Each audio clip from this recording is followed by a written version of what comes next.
Hello, and welcome to the Narrowing Path, Walking the Spiritual Walk.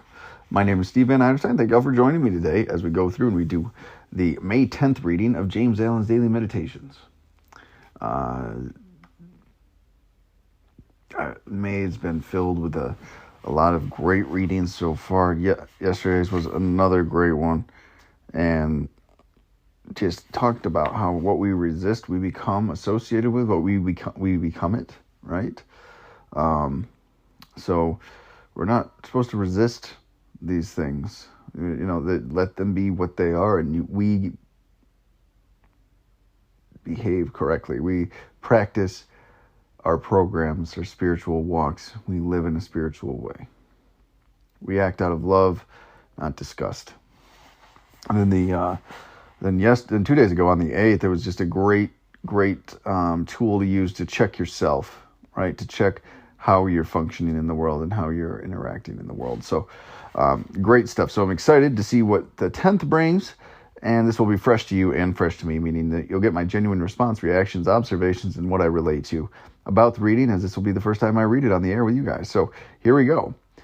May 10th reading of James Allen's Daily Meditations.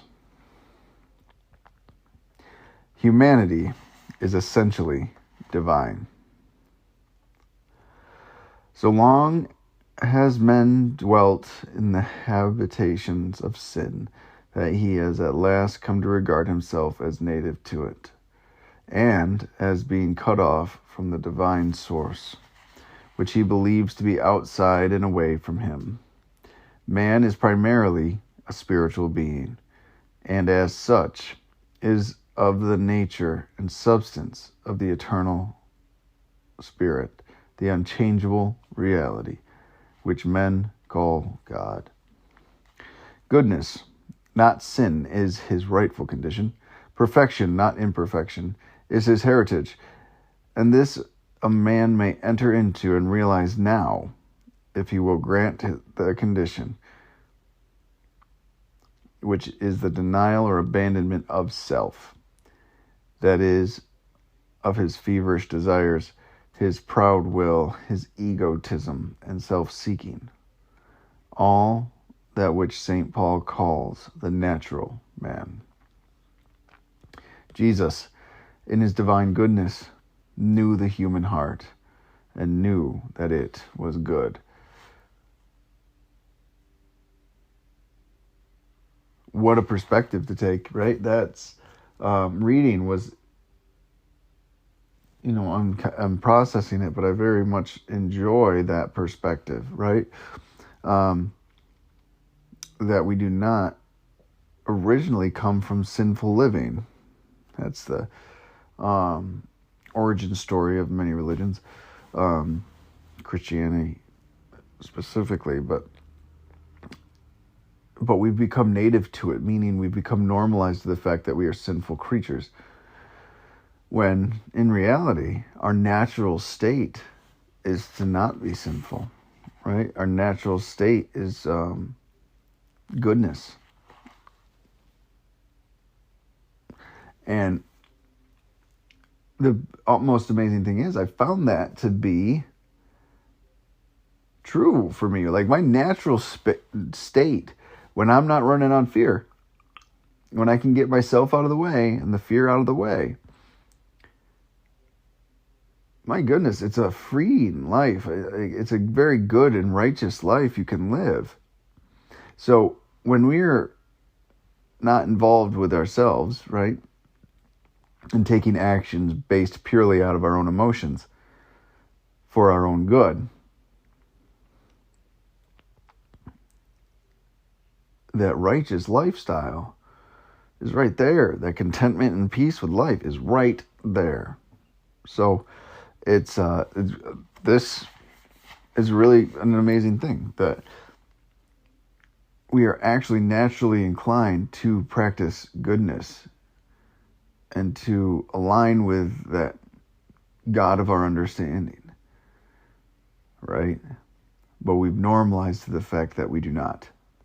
And we think that's where we're coming from, when in reality we're going back.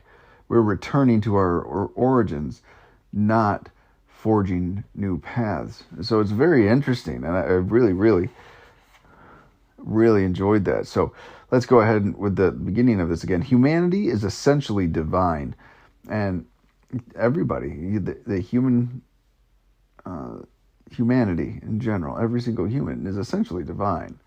We come from divinity, we come from righteousness, we come from truth and love. That's where we're born from. And sometimes we forget that.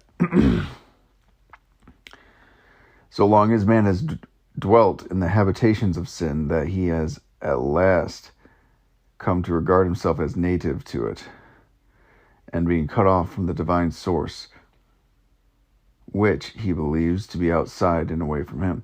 So that's what he's talking about here. We have lived sinful lives for so long. We've been separated from that life of righteousness for so long. We believe our natural condition is actually to live that animalistic lifestyle, to have that just pleasure-filled pursuit of life throughout our whole life. Like, that's what we're living for.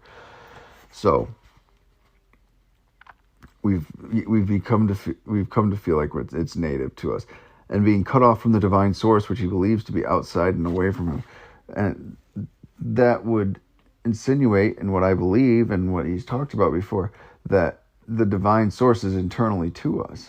Like, we are already connected to this source, this energy, this creator, this whatever it is, whatever the label that you want to put it, this God, that we're already connected to it. We don't need to search externally to ourselves to find it either.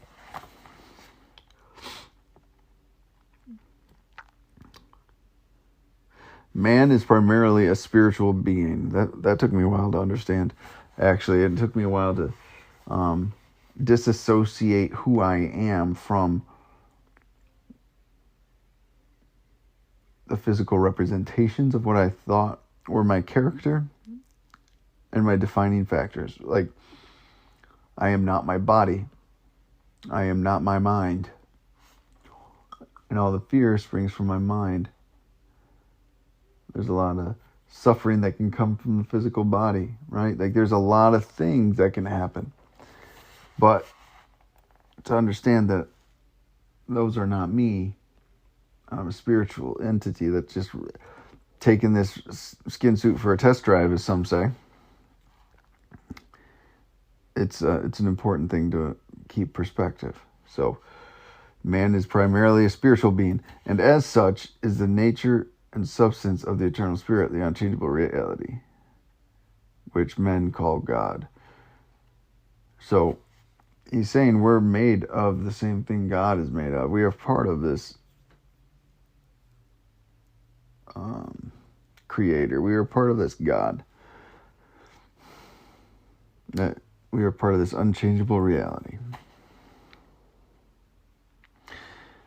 The next paragraph here. Goodness, not sin, is a rightful condition. Perfection, not imperfection, is his heritage. Where we came from is goodness. Where we came from is righteousness. And those are our default settings, per se. That is where we tend to navigate to.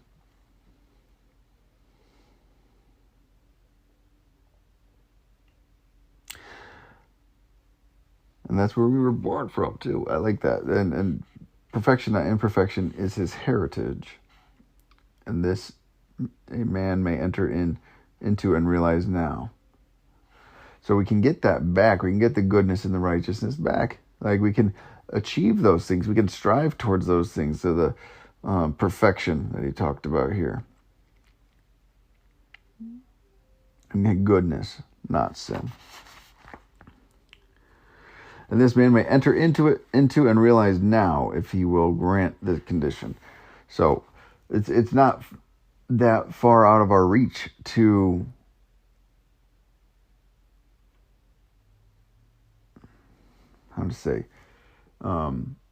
heal and be a part of this spiritual lifestyle, right? Like, it's not out of the realm of possibility for anybody to go and pursue a spiritual way of living, a spiritual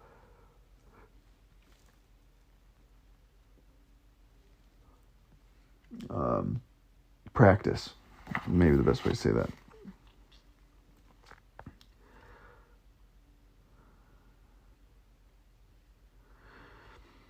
Okay, and they said, realize now if he will grant the condition.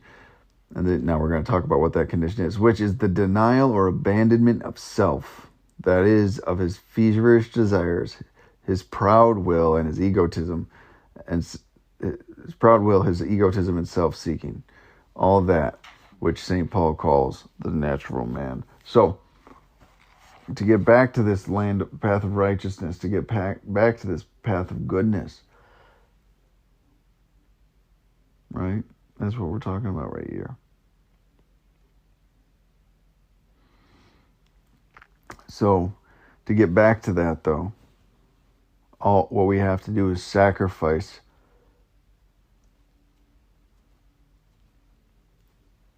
our own desire to protect and establish our own masks, right? So we have to get rid of that, we have to discard those things. Anything that selfishly serves our will, or selfishly serves our own ends, it has to be discarded. Denial or abandonment of self.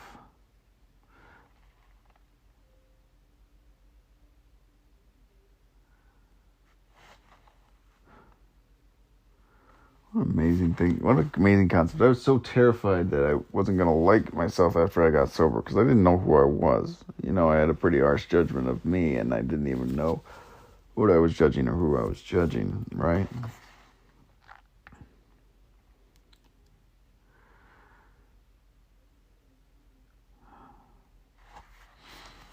And that's something that until I was able to actually let go of that, I couldn't practice these things fully, right?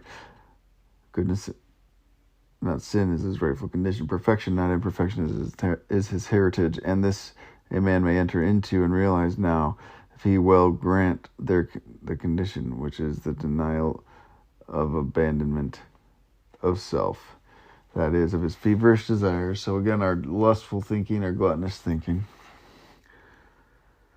his proud will, his egotism and self-seeking. So everything that makes up a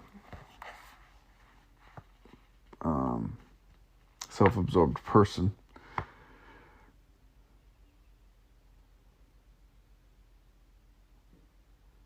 And it ends it here. All that which St. Paul calls the natural man.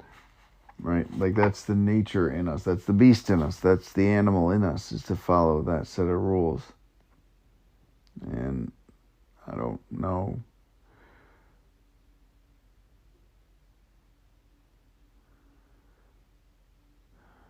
Well, I guess that's the path. That's the journey is to conquer that animal and sacrifice that self. In doing so, we find such spiritual enlightenment and growth. So, he goes and ends it with this. Jesus, in his divine goodness, knew the human heart, and he knew that it was good. So, the practices that Jesus taught was not a reformation of the individual. It was more so an understanding that people are genuinely good when they're taught how to be, and they're given the opportunity to practice and grow with it. So, what a great reading today. Just so good, so good. Another one just to keep us on our toes. All right? Remind us that if there's a problem, it's our problem. And to remind us that there are genuinely good out there. So, I'll go ahead and wrap it up there. And I look forward to everyone who jumps on with me tomorrow to take a listen. And we'll go from there. So, until next time, thanks.